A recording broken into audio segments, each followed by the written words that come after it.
میں اس کی ایک مثال دیتی ہوں کہ اسکولس کے اندر بہت ساری ایکٹیویٹیز ہو رہی ہوتی ہیں, اس میں مارننگ اسمبلیز بھی ہو رہی ہوتی ہیں, اسپورٹس بھی ہو رہی ہوتی ہیں, ڈبیٹس بھی, ڈراماز بھی.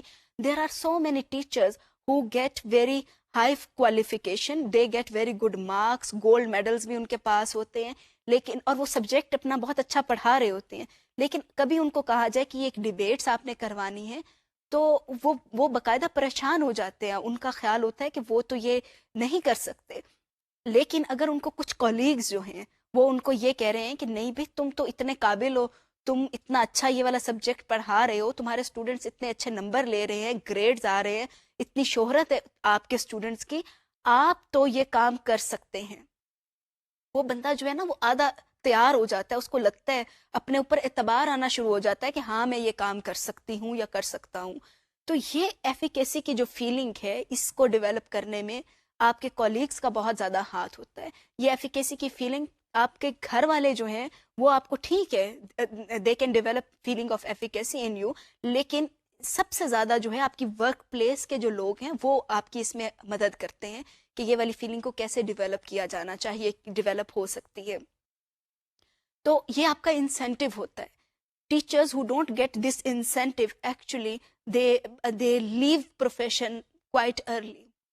اب ہم بات کرتے ہیں کہ تیسرا انسینٹیو کون سا ہے جو کہ ہیلپ فل ہے, یا جو بھی تک میں باتیں کر رہی ہوں they are all from research. تو تیسری چیز ہے جو کہ انسینٹیو ہے, that is working with other professionals. ہم میں سے ہر کسی کی خواہش ہوتی ہے نیا کام کرنے کی, نیا کام سیکھنے کی, اور کئی دفعہ ہمارا دل چاہتا ہے کہ اس لیول کے بندے کے ساتھ کام کیا جائے. آپ کا دل چاہتا ہے اگر آپ آرٹ ٹیچر خود سے نہیں ہیں لیکن آپ کے اسکول کے اندر ایک آرٹ ٹیچر ہے, but you are interested in art, then actually you want to work with that person جو کہ آرٹ کا بندہ ہے. ایٹ ٹائمز آپ کے پاس میوزک کی کوئی کوالیفیکیشن نہیں ہے آپ کو, لیکن انٹرسٹ ہے میوزک میں, آپ کا دل چاہتا ہے کہ میوزک کے ٹیچر کے ساتھ مل کر کچھ کام کریں. تو یہ جو ایک آپ کا انسینٹیو ہے کہ آپ کو اگر یہ اپرچونٹی ملا ہوا ہے کہ you can work with other professionals, then you feel energised. آپ کو وہ آپ کے لیے وہ ایک انسینٹیو ہے. لیکن اگر آپ کا ایک ادارہ ایسا ادارہ ہے جہاں پہ آپ کو اجازت نہیں ہے دوسروں کے ساتھ کام کرنے کی, آپ کو کہا جاتا ہے کہ آپ کی یہ فیلڈ ہے, آپ کی یہ اسپیشلائزیشن ہے, آپ میتھس کے ٹیچر ہیں تو you can work with other maths teachers. If you are a language teacher, you can work with other language teachers, but not with any other person. So maybe you will not be that much motivated. تو یہ تین چیزیں جو ہیں یہ actually they are incentives for the teachers. اب ہم کچھ ویڈیوز دیکھتے ہیں جہاں پہ ہم دیکھتے ہیں کہ عام طور پہ ٹیچرز کیا کہہ رہے ہوتے ہیں. یہ تو ریسرچ جو ہے ہم نے باہر کی دنیا کی اٹھا کے اس کو دیکھا کہ یہ انسینٹیوز ہیں. Let's see what are different motivating factors and incentives for our Pakistani teachers. جہاں تک موٹیویشن کی بات ہے کہ وہ ورک پلیس پہ آپ کو موٹیویشن کیا صرف پیسے سے ملتی ہے؟ پیسہ صرف ایک فیکٹر ہے کہ موٹیویشن آپ کو ملے کہ آپ at least you attend your jobs regularly. But پیسے کے علاوہ کچھ ایسی چیزیں جو کہ پرائمریلی اور سیکنڈریلی امپورٹنٹ ہیں وہ ہیں کہ جب آپ ایک ورک پلیس پہ ایز اے ٹیچر, ایجوکیٹر یا ٹیچر کام کرتے ہوں تو آپ کے ساتھ بہت سارے اسٹوڈنٹس کی زندگیاں وابستہ اس طرح سے ہو جاتی ہیں کہ ان کو اپنی مختلف ضرورتوں کے لیے آپ کے ساتھ رابطہ کرنا پڑتا ہے, جس کے لیے ہم فیل کرتے ہیں اپنے اندر ایک افیلیشن موٹیویشن کہ we are affiliated with students in so many different respects. پھر ہمارے پاس یہ موٹیویشن بھی ہو جاتی ہے کہ ہمیں نہ صرف اپنی کمپیٹنس کو امپروو کرنے کا موقع ملتا ہے بلکہ ہم اسٹوڈنٹس کے اندر بھی وہ کمپیٹنس ڈیولپ کرتے ہیں جس کی ان کو ان کی فیوچر میں یا ان کے پریزنٹ میں ضرورت ہے.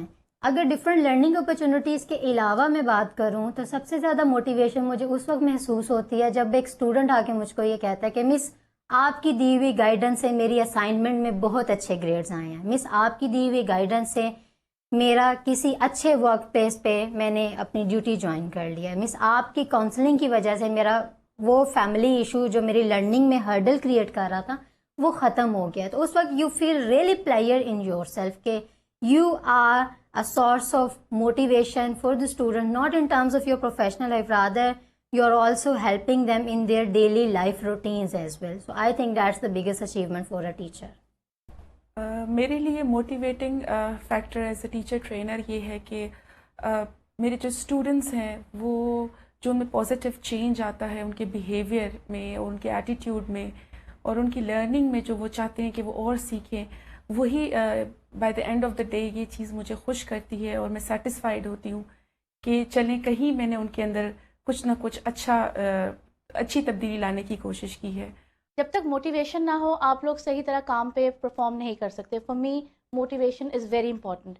اب میں یہاں پہ پچھلے 7 سال سے جاب کر رہی ہوں اور میرے نزدیک اگر میں سیلف موٹیویٹڈ نہ ہوں تو میں بہت سے کام نہیں کر سکتی. اس آرگنائزیشن میں رہتے ہوئے میں نے یہ دیکھا ہے کہ اتنے سارے لوگوں سے مجھے کانٹیکٹ میں آئی ہوں، ان سے میں نے بات چیت کی ہے، لرننگ کی ہے. بیسیکلی یہ کہہ سکتے ہیں کہ لرننگ اپرچونیٹیز کا موقع ملا ہے. اتنے سارے لوگوں سے مل کر کام کر کے، faculty members, there were so many people that I have learned from.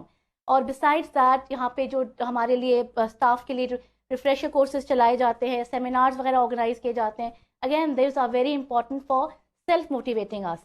They tell us where we stand and where we can learn from and what we can learn. Recognition as a teacher is itself very motivating. آپ کے کام کو پہچانا جاتا ہے، students آپ کے پاس آتے ہیں، they feel satisfied after when you are answering their questions. This means that you are there for somebody to help them out. یعنی کہ اتنے بڑے موٹیویٹنگ فیکٹر ہے کہ کوئی آپ کے پاس آتا ہے، آپ اس کو جواب دیتے ہو، وہ سمجھ جاتا ہے اور وہ سیٹسفائڈ فیل کرتا ہے، وہ فریش فیل کرتا ہے کہ ہاں جو ہماری ٹیچر ہمیں بتا رہی ہیں وہ ہمیں سمجھ آ گیا ہے. تو ایز سچ آپ کو اس کو دیکھ کے لگتا ہے کہ آپ نے اپنا ٹارگیٹ اچیو کر لیا ہے. میرے لیے وہ میرا موٹیویشن لیول ہے اس کام پہ. It's not only money, it's not only the grammar that is involved, but yes the students the way they benefit from you, the way they seek help from you, the phone calls that I received in the evening, even when I'm busy with my home chores, but that is itself, وہ بھی میرے لیے ایک بہت بڑا achievement ہوتا ہے کہ ہاں there is somebody who needs my help, who wants guidance from me. تو اس سے بڑی بات اور کیا ہو سکتی ہے. ابھی ہم نے جو ویڈیوز دیکھی اس کے اندر سے اگر ہم جاٹ ڈاؤن کریں پوائنٹس جو کہ موٹیویٹنگ فیکٹرز ہیں ہمارے استادوں کے لیے، the first one is recognition. Research بھی یہی کہتی ہے کہ recognition is important and you listened to different teachers who were saying کہ recognition from their students is actually a motivating factor for them. Second one, esteem. جس طرح سے research نے کہا اسی طریقے سے یہاں پہ ٹیچرز نے بھی کہا کہ ان کے لیے موٹیویٹنگ فیکٹر اسٹیم ہے. جہاں پہ ان کو لگتا ہے کہ ان کی اسٹیم جو ہے اس کو لوور کیا جا رہا ہے، اس کا خیال نہیں رکھا جا رہا، they don't want to work at that place. جو تیسری بات ہمیں سامنے آئی ویڈیو کلپس کے نتیجے کے اندر وہ تھی گروتھ، کہ people want career growth, people want growth in their learning. اب ان کا دل چاہتا ہے کہ ہم سیکھیں، اور ہر دن چیزیں تبدیل ہو رہی ہیں، اسی طریقے سے ٹیچنگ بھی چینج ہو رہی ہے. They want to learn new methods of teaching, they want to learn new activities, they want to learn about classroom management. تو یہ وہ چیزیں ہیں جو کہ وہ سیکھنا چاہتے ہیں، ایک اپنی لرننگ کو انہانس کرنے کے لیے اور دوسرا کیریئر کے اندر بھی گرو کرنے کے لیے. اگر ان کو لگتا ہے کہ وہ ساری زندگی، اگر ایک ٹیچر ہے اس نے کلاس 2 کو پڑھا رہا ہے اور وہ ساری زندگی کلاس 2 کو ہی پڑھائے گا، تو that person is not motivated in that school.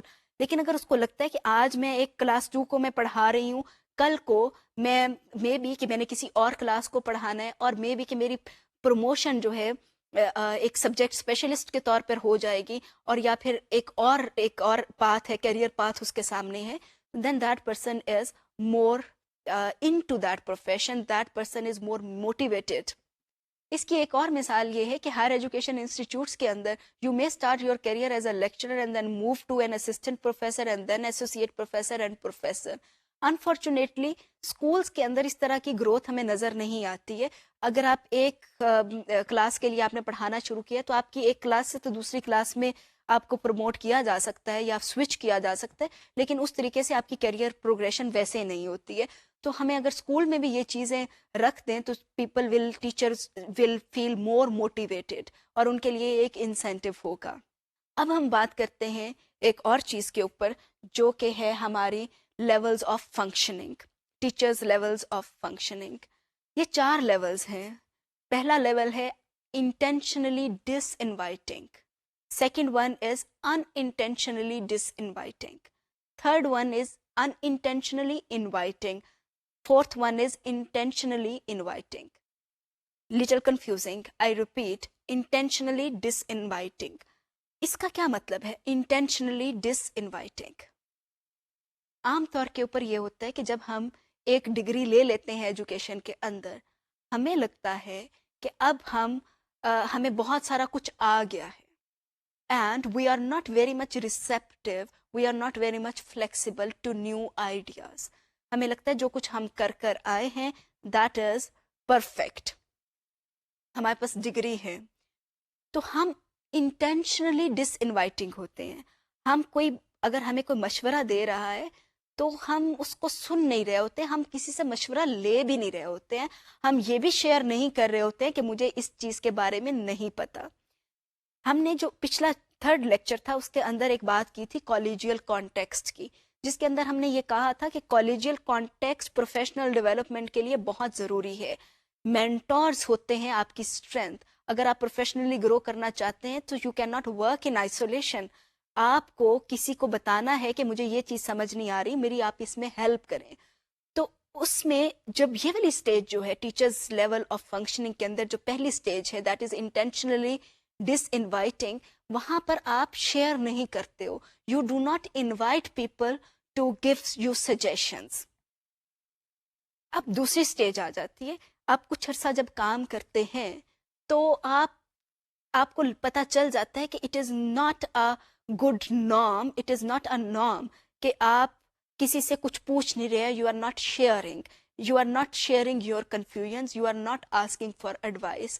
تو اس وقت میں آپ انٹینشنلی ڈس انوائٹنگ نہیں رہتے. انٹینشنلی ڈس انوائٹنگ کا مطلب ارادی طور کے اوپر آپ ارادتاً آپ پوچھ نہیں رہے ہو, بلکہ آپ غیر ارادتاً نہیں پوچھ رہے ہوتے ہو.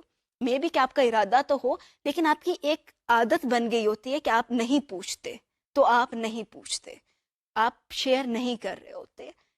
اس کے بعد ایک اور لیول آتا ہے فنکشننگ کا, that is in intentionally inviting. ایک وہ وقت آ جاتا ہے کہ آپ اپنی طور پہ کوشش نہیں کر رہے ہوتے ہو لیکن آپ کے منہ سے نکل جاتی ہے کوئی بات, آپ غیر ارادی طور کے اوپر اپنی باتیں, اپنی ٹیچنگ, اپنی کلاس روم کی سچویشنز جو ہیں وہ اپنے کولیگز کے ساتھ شیئر کرنی شروع کر دیتے ہو ان انٹینشنلی. اس کی ایک مثال یہ ہے کہ کوئی اگر بات کر رہا ہے, آپ کا کوئی ارادہ نہیں تھا اپنی بات شروع کرنے کا, لیکن کوئی بات کر رہا ہے تو آپ اس کے اندر اپنے مسائل بھی ڈسکس کرنے شروع کر دیتے ہیں. مثلاً آپ کے اسٹاف روم کے اندر ایک ٹیچر کہہ رہی ہیں کہ مجھے لگتا ہے کہ میں جو بھی لیسن پلان کر کے جاتی ہوں I am unable to finish that on time. آپ اس کے اندر اس کنورسیشن کا پارٹ بن جاتے ہیں, آپ کہتے ہیں کہ ہاں میرے ساتھ بھی اکثر ایسا ہو رہا ہوتا ہے. Actually you invite suggestions on this how to resolve this problem unintentionally. اس کے بعد کی اسٹیج آتی ہے دیٹ از انٹینشنلی انوائٹنگ. آپ کی یہ وہ اسٹیج ہے that is actually the highest level of your teaching development, کہ آپ کو یہ پتہ چل جاتا ہے کہ آپ کو سب کچھ نہیں آتا, آپ کو ڈیولپ ہونے کی ضرورت ہے. You are able to identify your flaws, you are able to identify your mistakes, and now you want help, you seek help from your mentors, from your colleagues. تو آپ انٹینشنلی انوائٹ کر رہے ہوتے ہو لوگوں کو کہ وہ آپ کو ایڈوائس دیں, آپ کو ہیلپ کریں تاکہ آپ ایک بہتر ٹیچر بن سکیں. So these are 4 levels of functioning, اور mostly teachers pass through these levels, pass through these stages. اس کو آپ لیولس, ایک طریقے سے ہم اس کو لیول بولتے ہیں, ایک طریقے سے آپ اس کو اسٹیجز بھی کہہ سکتے ہیں, کہ ان اسٹیجز سے most of the times teachers گزرتے ہیں, لیکن یہ لیولز بھی ہیں. لیولز ان کو اس لیے کہا جاتا ہے کہ اگر ایک استاد ٹیچنگ کے اس نے سٹارٹ کی ہے اور 10 سال ہو گئے ہیں, اگر وہ ابھی تک انٹینشنلی ڈس انوائٹنگ کی سٹیج کے اوپر ہے, that teacher is not a good teacher. آپ کو کچھ عرصے کے بعد انٹینشنلی انوائٹنگ کے لیول پر آنا چاہیے. یہ وہ لیولز ہیں جس کے اوپر آپ ٹیچرز کو جج کر سکتے ہیں کہ کون کتنا اچھا استاد ہے. تو اچھا استاد وہ نہیں ہے جس کو سارا کا سارا اپنا سبجیکٹ نالج آتا ہے, کیونکہ سبجیکٹ نالج بھی چینج ہوتا رہتا ہے. آپ ہمیشہ کے لیے ایک ہی کتاب کو نہیں پڑھا سکتے, اس کے اندر بھی ریسرچ ہے اور نئی چیزیں آ رہی ہوتی ہیں. تو یہ جو ڈفرینٹ لیولز ہیں, ان میں سے بہترین لیول وہی ہے کہ جہاں پہ آپ زیادہ فلیکسیبل ہیں, you invite people to correct you. So these are the 4 levels of teachers function. اب ہم ایک اور چیز کی طرف چلتے ہیں جو کہ بہت دلچسپ چیز ہے, teacher as a decision maker. آپ کا کیا خیال ہے کہ استاد کے ہاتھ میں اختیار ہے کیا وہ کچھ ڈیسیژنز لے سکتا ہے یا نہیں. میں نے اپنے تجربے میں یہ سیکھا ہے کہ عام طور کے اوپر استاد یہ کہہ رہے ہوتے ہیں کہ ہمارے اختیار میں تو کچھ بھی نہیں ہے, ہم نے تو وہی کرنا ہے جو کہ ہمیں اوپر والے کہیں گے, جو ہمیں گورنمنٹ کہے گی یا ہمارے اسکول کے مینیجرز کہیں گے, پرنسپلز کہیں گے. ہمارے ہاتھ میں تو کچھ بھی نہیں ہے, ہم تو وہی کریں گے نا. چلیں ہم دیکھتے ہیں کہ استاد کے پاس کتنا اختیار ہے. یہ کچھ 7 سوال ہے جو کہ میں نے لکھے ہیں. We will read out these questions and try to see کہ کتنا کہاں پہ استاد کے پاس اختیار ہے. پہلا سوال ہے وٹ ٹو ٹیچ.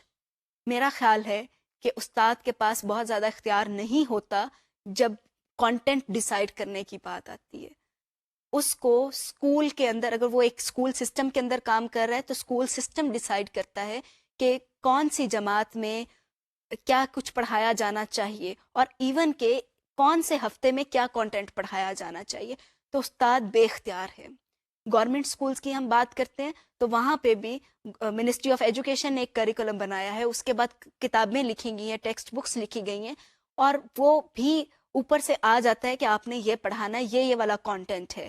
تو استاد واقعی ہی بے اختیار ہے جہاں تک وٹ ٹو ٹیچ کی بات ہے. اب ہم آتے ہیں سیکنڈ پوائنٹ کے اوپر, ہاؤ ٹو ٹیچ. اس کے آگے میں نے لکھا ہے کہ ٹیچر تو آٹونومس ہے, ٹیچر کے پاس اختیار ہے کہ وہ کیسے پڑھائے. اس پہ ہم ڈیٹیل کے اندر بات کرتے ہیں. ابھی ہم ان صرف 7 سوالوں کو دیکھتے ہیں. Third one is how to manage class. Teacher is autonomous. Number 4, how to assess people's learning. Again teacher has autonomy. Number 5, how to give feedback. Again, teacher has autonomy. Number 6, which resources to be used in classroom learning. Autonomy ہے کسی حد تک, مکمل طور پہ autonomy نہیں ہوتی جب ہم یہ question number 6 کی بات کرتے ہیں. Which activities to be used. Again, autonomy. ان سارے پوائنٹس کو جب ہم نے دیکھا ہے, آپ ریفلیکٹ کریں, کیا استاد واقعی ہی میں با اختیار ہے یا بے اختیار ہے؟ زیادہ چیزوں میں تو استاد کے پاس اختیار ہے. استاد بے اختیار شاید کہ مکمل طور پر ایک آدھ جگہ کے اوپر ہے, باقی استاد با اختیار ہے. It means we can participate in decision making. We are decision makers. اب ہم دیکھتے ہیں کہ کیسے استاد جو ہے وہ ڈیسیژنز لے سکتا ہے اور ذمہ داریاں استاد کی کیا ہیں. اگر استاد کے پاس اختیار ہے, so what are teachers' responsibilities. پہلی چیز جو ہم نے دیکھی کہ استاد کے پاس اختیار ہے یہ ڈیسائیڈ کرنے کے لیے کہ کیسا پڑھایا جانا چاہیے. اس سے ریلیٹڈ ذمہ داری ہے کہ being a teacher, I need to learn about learning styles of my students and use those strategies which actually match with students' learning styles. اب لرننگ سٹائلس کے اوپر ہم اپنے آئندہ آنے والے لیکچرز کے اندر بات کریں گے کہ لرننگ سٹائلس کون کون سے ہوتے ہیں, لیکن ایک بریف انٹروڈکشن میں یہاں پر دیتی جاتی ہوں کہ لرننگ سٹائلز ڈفرینٹ ہیں. کچھ لوگ ہیں جو کہ آبزرو کر کے سیکھ لیتے ہیں, کچھ لوگ ہیں جو سن کے سیکھتے ہیں, ان کو آپ کو انسٹرکشنز دینی پڑتی ہیں, آپ انسٹرکشنز دیں اور اس کے بعد وہ اس چیز کو وہ کام کرنا ان کو آ جائے گا. کچھ لوگ ہوتے ہیں جو کر کے سیکھتے ہیں, چاہے آپ ان کو انسٹرکشنز دے لیں, چاہے آپ ان کو سامنے دکھا دیں, لیکن وہ نہیں سیکھ سکتے. وہ تبھی ہی سیکھیں گے جب وہ کوئی چیز اپنے ہاتھ سے کریں. وہ آبزرویشن سے نہیں سیکھتے, وہ اپنے خود سے کام کر کے پھر ہی سیکھتے ہیں. تو ان کو ہم کہتے ہیں کائنستھیٹک لرنرز. ہماری کلاس میں مختلف قسم کے بچے ہوتے ہیں. There are some children who are visual learners, there are others who are auditory learners, and there are still others who are kinesthetic learners. Most of the times, what do we do as teachers? We use blackboard or whiteboard as a teaching resource, اور ہم اس کے اوپر چیزیں لکھتے جا رہے ہوتے ہیں. Fine, that style is very much okay. That style matches with the learning style, that is visual learning style. تو جو بچے جن کا ویژول لرننگ سٹائل ہے ان کے لیے وہ بہت ہیلپ فل ہے, کیونکہ آپ سارا کا سارا کچھ اوپر لکھ رہے ہیں یا آپ ان کے سامنے کچھ چیزیں ڈیمونسٹریٹ کر رہے ہیں, تو وہ بڑی جلدی سیکھ جاتے ہیں. What about auditory learners. آپ نے سنا ہوگا کہ کچھ بچے جو ہیں وہ لیکچرنگ بہت خوش ہو کے سنتے ہیں, because they are auditory learners. وہ ڈسکشنس اچھی سن رہے ہوتے ہیں because they are auditory learners. لیکن اسی کلاس کے اندر کچھ بچے ہوتے ہیں جو سوئے ہوئے ہوتے ہیں, اور ہمیں ان بچوں پہ غصہ آ رہا ہے. ہم ان کو کہہ رہے ہوتے ہیں کہ why are you not attentive If these students are attentive and they are learning, آپ کیوں نہیں ہو سکتے؟ Problem does not lie with those students. Problem lies with our teaching style. کیونکہ ہم لیکچرنگ کر رہے ہیں تو وہ آڈیٹری لرنرز کے لیے تو ٹھیک ہے، لیکن kinesthetic learner is not interested in our lecturing. تو ہم جو بھی ہم سوچتے ہیں کہ ہم نے یہ ایک میتھڈ یوز کرنا ہے، ہمارے پاس اختیار ہے، اس کے لیے ہمیں منسٹری آف ایجوکیشن سے اجازت لینے کی ضرورت نہیں ہے. وہ میں خود سے ڈیسائیڈ کر سکتی ہوں کہ میں نے کون سا میتھڈ یوز کرنا ہے، لیکن وہ جو بھی میتھڈ میں یوز کروں that should match with learning styles of all the students. میرا ایک ہی چیز کو میں پڑھا رہی ہوں تو مجھے اس کے لیے 3 مختلف طریقے استعمال کرنے چاہیے تاکہ وہی چیز 3 مختلف اسٹائل کے جو بچے ہیں وہ سمجھ سکیں. تو یہ میری ذمہ داری ہے ایز اے ڈیسیژن میکر. ہم نے ابھی یہ طے کیا تھا کہ ٹیچرز آر ڈیسیژن میکرز. تو ہماری ذمہ داریاں کیا ہیں؟ ابھی تک ہم نے ایک ذمہ داری پہ بات کی ہے کہ مجھے بچوں کے لرننگ سٹائلز کے متعلق جاننا ہے اس سے پہلے کہ میں کوئی بھی ٹیچنگ میتھڈ کے متعلق ڈیسائیڈ کروں. ایک اور چیز جو ہے ذمہ داری کے حوالے سے، ہم نے پچھلی سلائیڈ کے اندر دیکھا کہ میرے پاس یہ بھی اس چیز کا بھی اختیار ہے کہ میں اپنی مرضی کے ایکٹیویٹیز کو میں ڈیسائیڈ کر سکتی ہوں، یوز کر سکتی ہوں کلاس کے اندر. تو ذمہ داری کیا ہے میری؟ which activities to be used? I should use only those activities which maximize students' learning. مجھے اپنے کلاس روم کی سیٹنگ ارینجمنٹ کو ایسے آرگنائز کرنا ہے جس سے بچے میکسیمم سیکھ سکیں. I need to maximize students' learning in all respects. عام طور پہ جب ہم کلاس روم مینجمنٹ کی بات کرتے ہیں تو ہمارے ذہن میں آتا ہے ڈسپلن، اور ڈسپلن سے ہم اتنے خوف زدہ ہوتے ہیں کہ ہم بچوں کو بات ہی نہیں کرنے دے رہے ہوتے، ان کو بولنے ہی نہیں دے رہے ہوتے ہیں. اور عام طور پہ یہی ہوتا ہے کہ جب ہیڈز جو ہیں وہ راؤنڈ لے رہے ہوتے ہیں تو وہ بھی یہی کہتے ہیں کہ کلاس کے اندر شور ہو رہا ہے، ٹیچر آپ کی کلاس کے اندر شور ہو رہا ہے. تو ہم جو ہے ہمارے ذہن میں کلاس روم مینجمنٹ کا مطلب یہ ہے کہ ڈسپلن، اور ڈسپلن کا مطلب یہ ہے کہ کلاس کے اندر بات چیت بالکل نہیں ہو. یہ ایک بہت بڑا مسکنسیپشن ہے. جب کلاس روم مینجمنٹ کا ایکچوئل مطلب یہ ہے to maximise students learning. If students are not learning it means that classroom is very much ill managed. Classroom کے اندر لرننگ میکسیمائز کرنے کے لیے، ابھی جو آپ نے ویڈیو میں دیکھا، لرننگ میکسیمائز کرنے کے لیے we need to give wait time to students. کہ اگر بچہ بات کر رہا ہے، سوال کا جواب دے رہا ہے، آپ نے سوال کیا اور بچہ جواب دے رہا ہے، اس کو سوچنے کا بھی ٹائم چاہیے. کئی دفعہ آپ ایسا سوال کر دیتے ہیں کہ اس کا فوری طور پہ جواب نہیں آ سکتا، تو بطور استاد میری ذمہ داری ہے کہ میں اس کو ویٹ ٹائم دوں. یہ میری کلاس روم مینجمنٹ کا حصہ ہے، میں اس میں با اختیار ہوں. سو آئی نو کہ میرے پاس اس چیز کا اختیار ہے. میری ذمہ داری بھی یہ ہے کہ میں بچوں کی لرننگ کو میکسیمائز کروں. آپ یہ دیکھیں گے ہماری سلائیڈ کے اوپر، اس سلائیڈ کے اوپر کتنی جگہوں کے اوپر جو ورڈ یوز ہو رہا ہے that is to maximise learning, to maximise learning. تو اگر ہماری کوئی بھی ہمارے جو ڈیسیژن میکنگ کی وجہ سے if students learning is not being maximised then actually we are not fulfilling our responsibility. اب ہم بات کرتے ہیں ایک اور چیز کے اوپر، that is giving constructive feedback to maximise students learning. اس سے پچھلی سلائیڈ کے اوپر میں نے آپ کو دکھایا تھا جس میں ہم یہ طے کر رہے تھے کہ ٹیچر کے پاس کہاں کہاں پہ اختیار ہوتا ہے، آٹونومی کس کس جگہ کے اوپر ہے. اس میں ایک آٹونومی ہے to monitor students progress, to monitor students learning. جب ہم مانیٹر کر رہے ہوتے ہیں اسٹوڈنٹس کی لرننگ کو تو اس میں بہت اہم چیز آ جاتی ہے فیڈ بیک. میرا آپ سے سوال یہ ہے، آپ کو اپنے بچپن کے اندر جب آپ اسکول جاتے تھے تو کس قسم کا فیڈ بیک ملا کرتا تھا؟ I remember when I was in school, I used to get feedback of this kind. Notebook کے اوپر ٹیچر لکھ کے دیتی تھی گڈ اور ویری گڈ اور فیئر اور پور. یہ 3-4 لفظ ہوتے تھے جو لکھ کے اپنے سائن کر کے دے دیا کرتی تھی. اور ہم اسٹوڈنٹس جو ہیں آپس میں دیکھا کرتے تھے، اپنی نوٹ بکس کو کمپیئر کیا کرتے تھے کہ کس کے ویری گڈ زیادہ ہیں تو کس کے گڈ زیادہ ہیں، اور کہیں کہیں پہ ٹیچر کبھی ایکسیلنٹ بھی لکھ دیا کرتی تھی. Is that constructive feedback? جب ہم بات کرتے ہیں کنسٹرکٹیو فیڈ بیک کی تو ہمیں یہ پتا ہو کہ فیڈ بیک کا پرپز کیا ہوتا ہے. فیڈ بیک کا مطلب یہ ہے کہ آپ بچے کو بتائیں کہ اس کی کیا اسٹرینتھس ہیں، کیا ویکنیسز ہیں.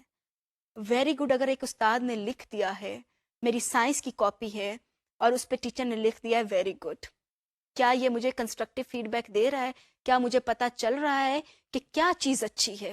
ویری گڈ ہے تو کیا ویری گڈ ہے؟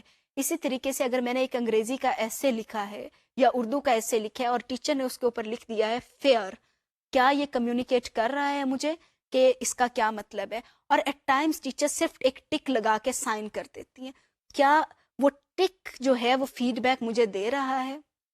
اسی طریقے سے اگر ایک استاد نے پور لکھ کے دے دیا ہے، پور مجھے کیا بتا رہا ہے کہ میں نے کس قسم کا کام کیا ہے؟ All these words are examples of poor feedback. اگر میں نے ایک ایسے لکھا ہے اور اس کے اوپر کنسٹرکٹیو فیڈ بیک کیا ہو سکتا ہے کہ استاد مجھے بتائے کہ اگر یہ ویری گڈ ہے تو ویری گڈ ہے گرامر پہ، آپ کی گرامر کی کوئی مسٹیک نہیں ہے، آپ کے spellings are very good, choice of vocabulary is very good, یا پھر کہ آپ نے اس کا انٹروڈکشن بہت اچھا لکھا ہے، یا آپ نے اس کی ڈیولپمنٹ اچھی کی ہے، یا اینڈ کے اوپر یا آپ نے اس کو کنکلوڈ اچھا کیا ہے. اسی طریقے سے ہم بایولوجی کی ایک ایگزامپل لیتے ہیں کہ ایک بچے نے ایک ڈایاگرام بنائی ہے، اس کو لیبل کیا ہے، ساتھ میں اس کی ڈسکرپشن بھی دی ہے، اور ڈایاگرام تو بہت اچھی بنی ہے، اس کی لیبلنگ بھی بڑی اچھی ہوئی ہے، لیکن ڈسکرپشن جو ہے وہ اتنی اچھی نہیں ہے. تو استاد یہ لکھ سکتا ہے کہ your diagram is very well labelled but your description needs improvement. اگر یہ والی بات بچے کو لکھ کے دی جا رہی ہے تو بچے کو پتہ چل رہا ہے کہ I am good in this area but I need to work in an other area. تو کنسٹرکٹیو فیڈ بیک کا بہت رول ہوتا ہے بچے کی ایجوکیشنل اچیومنٹ کے اندر. ہم جو ویگ ورڈز یوز کر دیتے ہیں، fair, good, pretty good, superb, ان سے بچہ کچھ نہیں سیکھتا. وہ صرف خوش تو ہو سکتا ہے کہ مجھے اتنے سٹارز ملے ہیں، اتنے ویری گڈز ملے ہیں، اتنے گڈز ملے ہیں، لیکن اس سے اس کی لرننگ اچیومنٹ کے اوپر کوئی فرق نہیں پڑ رہا ہوتا. اب ہم بات کرتے ہیں ٹیچر کی ذمہ داری کی regarding using different assessment strategies. ہم نے بات کی تھی کہ استاد با اختیار ہے ڈفرینٹ ٹیچنگ میتھڈس کو یوز کرنے کے لیے، ڈفرینٹ اسیسمنٹ میتھڈس کو یوز کرنے کے لیے. تو اب ہم بات کرتے ہیں کہ استاد کی ذمہ داری کیا ہے اس حوالے سے. What do we do to assess students' learning؟ ایک جو عام طریقہ ہے ہمارے گورنمنٹ اسکولس کے اندر وہ تو ہے ٹیسٹ کا، کہ آپ نے بچوں کو ٹیسٹ دے دیا اور اس سے پتہ چلا کہ بچے جو ہے ان کو کتنا آتا ہے. اب ہم اپنے پرائیویٹ اسکولس کے اندر آتے ہیں جن کے بروشرز کے اوپر لکھا ہوا ہوتا ہے monthly test, weekly test, and we parents get very much impressed کہ ہاں یہ اسکول بہت اچھا ہے، یہاں پہ ویکلی ٹیسٹ ہو رہے ہیں، یہاں پہ منتھلی اسیسمنٹس ہو رہی ہیں، منتھلی ٹیسٹ ہو رہے ہیں، تو ہمارے لیے یہ چیزیں بہت اچھی ہیں. لیکن کیا ہم استاد اپنی ذمہ داری اس وقت میں پوری کر رہے ہوتے ہیں یا نہیں؟ شاید کہ نہیں. ہمارے پاس اختیار ہے کہ ہم اپنی مرضی کی اسیسمنٹ اسٹریٹجی یوز کر سکیں بچوں کی لرننگ کو اسیس کرنے کے لیے. Again it is to maximise people's learning. اس پہ ہم اور بات کرتے ہیں، لیکن میرا ان ساری باتوں سے پہلے آپ سے ایک سوال ہے. سوال یہ ہے کہ کیا ٹیسٹ کے رزلٹ کے اندر جو بچوں کا سکور آ رہا ہوتا ہے اس سے بچوں کی لرننگ میں کوئی فرق پڑ رہا ہوتا ہے یا نہیں؟ میتھس کا ٹیسٹ میں نے دیا، میرے اس میں سے 10 نمبر آئے 20 میں سے، مجھے استاد نے بتا دیا کہ تمہارے 10 نمبر ہیں. کیا اس سے میری لرننگ میں اضافہ ہوگا یا نہیں ہوگا؟ ایک ایسا بچہ جس کے 20 میں سے 20 آ رہے ہیں، اس کی لرننگ میں کیا اضافہ ہو رہا ہے؟ سوائے اس کے کہ وہ خوش ہے، اور جو جس کے 10 نمبر آئے ہیں وہ تھوڑا پریشان ہے، اور اس بات سے بھی اس کے پیرنٹس بھی جو ہیں وہ پریشان ہیں کہ اس کے صرف 10 نمبر آئے ہیں. اس سے لرننگ کہاں پہ میکسیمائز ہو رہی ہے؟ لرننگ پہ اس لیے فرق نہیں پڑ رہا because we are not fulfilling our responsibilities. Teachers are not fulfilling their responsibilities. ہمارے پاس اختیار ضرور ہے، لیکن ہم اس اختیار کا فائدہ نہیں اٹھا رہے بچوں کی لرننگ کو میکسیمائز کرنے کے لیے. اس کی میں ایک اور مثال یہ دینا چاہوں گی کہ عام طور کے اوپر جب بچوں کو اسیس کیا جاتا ہے تو ہمارے ذہن میں یہی آتا ہے کہ ٹیسٹ ایک واحد طریقہ ہے بچوں کی لرننگ کو اسیس کرنے کے لیے. ٹیسٹ واحد طریقہ نہیں ہے.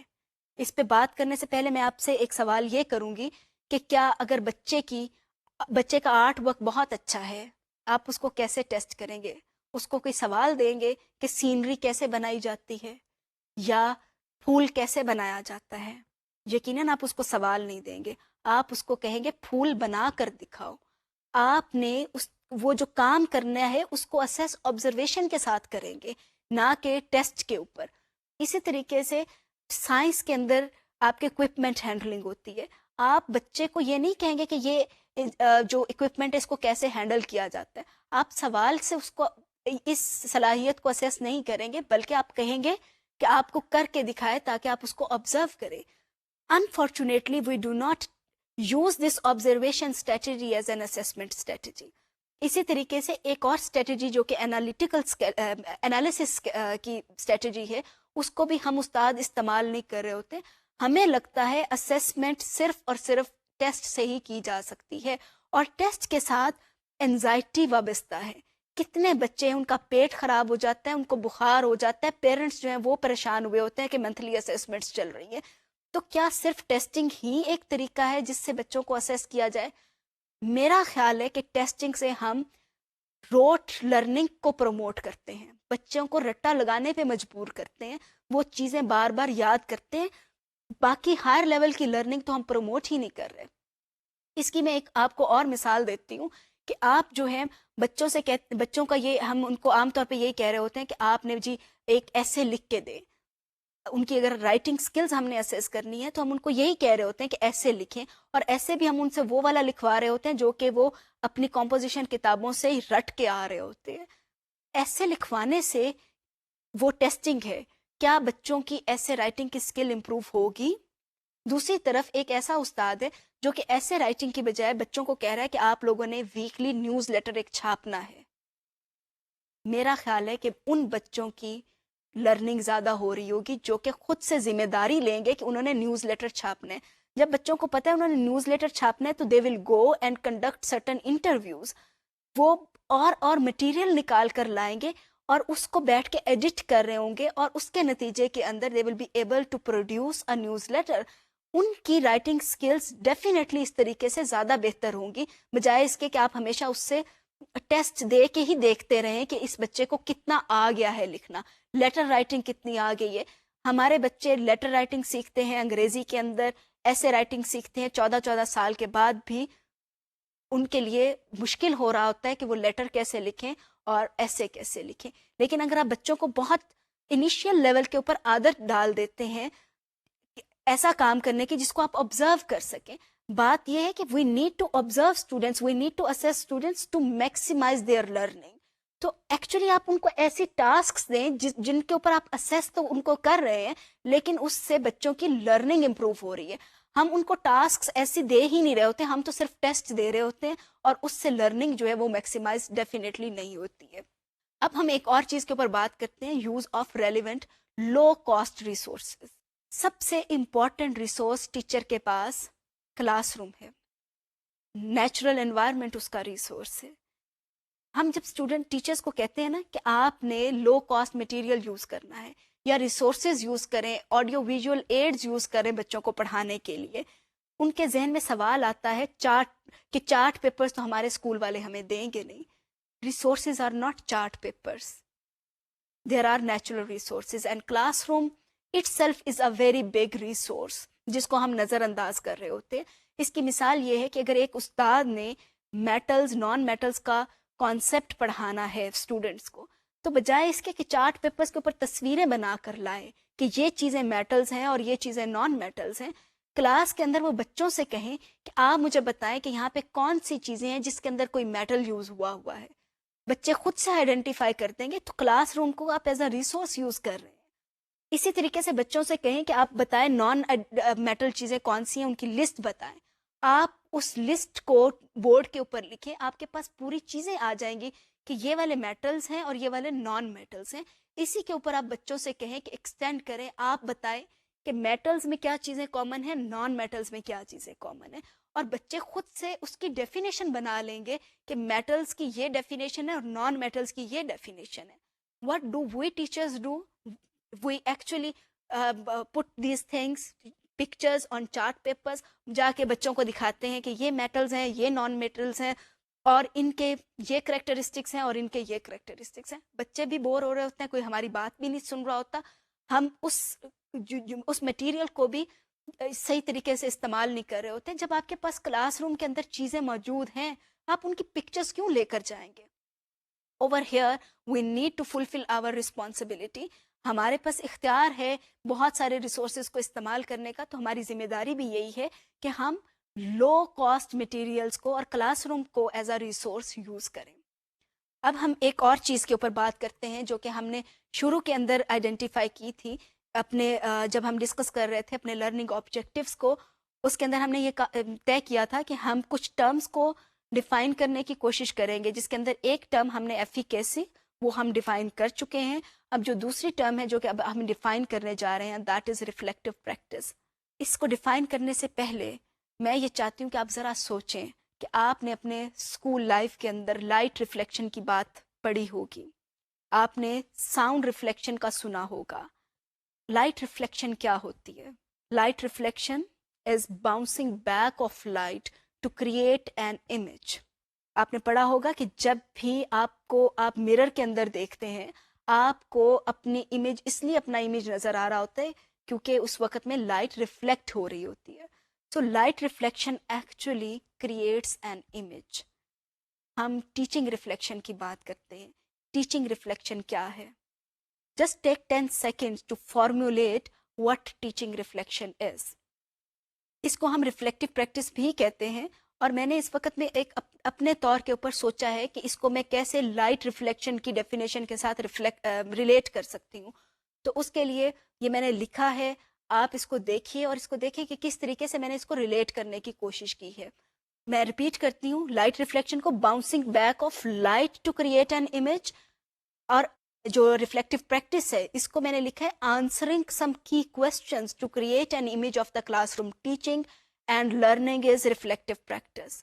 ریفلیکٹیو پریکٹس استاد کے لیے کیا ہے؟ یہ لائٹ نہیں ہے جس کی ریز باؤنس بیک ہو رہی ہیں. یہ ہے کہ کچھ سوال آ رہے ہیں، ان سوالوں کے جواب اگر استاد دے رہا ہے to improve her or his learning or to create an image of her classroom, then that is reflective practice. میں ایک اور اس کی مثال دیتی ہوں، پھر ہم اس کو ڈیٹیل میں دیکھتے ہیں، ہمارے لیے سمجھنا آسان ہوگا. آپ نے کسی فنکشن پر جانا ہے، آپ اپنا امیج عام طور پہ مرر کے اندر دیکھتے ہیں. مرر کے اندر آپ کو پتہ چل گیا کہ آپ کیسے لگ رہے ہیں، پر پھر بھی آپ کسی دوسرے سے، اپنے بہن بھائیوں سے، ماں باپ سے، بچوں سے پوچھتے ہیں کہ میں کیسی لگ رہی ہوں یا کیسا لگ رہا ہوں. کیوں؟ مرر نے تو آپ کو بتا دیا کہ آپ کیسے لگ رہے ہیں، پھر بھی آپ سوال کرتے ہیں تاکہ آپ کو تسلی ہو جائے کہ میں کیا اس فنکشن میں جانے کے لیے بالکل ٹھیک ہوں یا نہیں. جب ہم ٹیچنگ کی بات کرتے ہیں تو ٹیچنگ میں بھی یہ بہت امپورٹنٹ ہے. ہمیشہ کوئی ہمیں بتانے کے لیے وہاں پہ موجود نہیں ہے کہ آپ کی ٹیچنگ ایسے تھی، آپ کا کلاس روم ایسا نظر آ رہا تھا. اس کے لیے ہمیں اپنے آپ سے سوال کرنے ہیں کہ کیا جب میں پڑھا رہی تھی تو میری کلاس کے 30 اگر بچے تھے تو ان میں سے کتنے بچوں نے ہاتھ کھڑا کیا جب میں نے یہ سوال کیا، کتنے بچوں نے بڑھ کر پارٹیسپیٹ کیا، کتنے بچوں نے ڈسکشن میں پارٹیسپیٹ کیا، کتنے بچوں نے ٹھیک لکھا، کتنے بچوں نے ریسورسز کا صحیح استعمال کیا. مجھے یہ سوال اپنے آپ سے کرنے ہیں. جب یہ والے سوال میں اپنے آپ سے کروں گی اور اس کے میں آنسرز اس کو لکھوں گی ایک پیپر کے اوپر کہ یہ والے میرے آنسرز ہیں، وہ آنسرز مجھے بتائیں گے کہ ایکچولی میرے کلاس روم کا کیا ماحول تھا، میرے کلاس روم کے اندر لرننگ ہو رہی تھی یا نہیں ہو رہی تھی. اگر ہو رہی تھی تو اس کا ایویڈنس میرے سامنے آئے گا. ایک دفعہ مجھے وہ والا امیج نظر آ جائے گا، میں اپنی نیکسٹ کلاس کو امپروو کر سکتی ہوں. So reflective practice is very very important for a teacher. Again میں یہ بات کہوں گی جو کہ ہم نے پچھلے لیسنس کے اندر کی ہے کہ being a professional I need to raise standard of my profession, my teaching profession, and reflective practice is definitely one of the standards of teaching profession. Reflection 2 طرح کی ہے. شان نے اس کے اوپر بہت زیادہ کام کیا ہے اور اس نے 2 نوشنز آئیڈینٹیفائی کیے. ایک تھا ریفلیکشن آن ایکشن اور دوسرا ہے reflection in action. Reflection on action جیسا کہ میں نے پہلے ذکر کیا کہ آپ اپنے آپ سے کچھ سوال کر رہے ہوتے ہیں جس سے آپ کو پتہ چل جاتا ہے کہ آپ کا کلاس روم کیسا تھا. یہ ہے کہ آپ نے ایک ایکشن کر لیا، آپ پڑھا چکے، اب آپ سٹاف روم میں بیٹھے ہوئے ہیں یا اپنے گھر میں بیٹھے ہوئے ہیں تو آپ اس ایکشن پہ ریفلیکٹ کر رہے ہیں. تو اس سے آپ کو ایک امیج نظر آ رہا ہے اپنے کلاس روم کا. That is reflection on action. ایک ہے جو کہ ریفلیکشن ان ایکشن ہے, یہ ایکسپیرئنس کے ساتھ آتا ہے. ریفلیکشن ان ایکشن کہ آپ جب ایک ایکشن لے رہے ہیں ساتھ ساتھ آپ کے دماغ کے اندر چل رہا ہوتا ہے کہ یہ ایکشن میں کیوں لے رہی ہوں, یہ اس کا کیا ایفیکٹ ہوگا, یہ مثال میں کیوں دے رہی ہوں, میرے اسٹوڈنٹس کیا سوچ رہے ہیں, مجھے ان کو کیسے ہیلپ آؤٹ کرنا ہے. تو once a teacher is in class she or he needs to reflect on all her or his actions. تو وہ ساتھ ساتھ میں جو ایکشنز کے اوپر ریفلیکشن چل رہی ہوتی ہے, that is known as reflection in action. So basically reflection is a means of creating a dialogue. استاد اپنے آپ کے ساتھ ایک ڈائلاگ کریٹ کر رہا ہوتا ہے, اور اس کا فائدہ یہ ہوتا ہے کہ آپ کو اپنی اسٹرینتھس پتہ چل رہی ہوتی ہیں اور اپنی ویکنیسز بھی پتہ چل رہی ہوتی ہیں. آپ کو پتہ چل رہا ہوتا ہے کہ آپ کے کلاس روم کے اندر کیا ہو رہا ہے. So reflective practice is an important thing which we need to develop. اور یہ ایک دن میں نہیں آتی. To be a reflective practitioner means lot of hard work and attitude. کہ آپ کو خود سے کنوکشن ہونی چاہیے کہ ہاں میں نے اگر امپروو کرنا ہے تو مجھے ریفلیکٹیو پریکٹس کرنی ہے. اگر آپ کا یہ خیال ہے کہ کوئی دوسرا آپ کو بتا کے کرتا رہے گا آپ امپروو کر سکتے ہیں, تو وہ شاید کہ ممکن نہیں ہے. تو آج کا جو ہمارا لیسن تھا, لیکچر تھا, اس کے اندر ہم نے یہ طے کیا تھا کہ ہم 4 چیزیں کریں گے. ایک جو تھی کہ what are the roles of teacher as a decision maker, جس کے اندر responsibilities کی ہم نے بات کی. ہم نے کچھ کی ٹرمز کو ایکسپلور کرنے کی کوشش کی, جن میں ایک تھی ایفیکیسی اور جو دوسری تھی ہماری وہ کی term that was reflective practice. اور جو شروع میں ہم نے بات کی تھی that was about teachers incentives and their level of functioning. تو یہ ابھی تک ہم نے ان چیزوں کو ایکسپلور کرنے کی کوشش کی ہے. ہمارا جو نیکسٹ لیکچر ہوگا اس کے اندر ہم کچھ ٹائپس آف نالج کو ایکسپلور کریں گے, and then we will see what kind of methods can be used for giving a particular kind of knowledge. Thank you very much. See you in next lecture.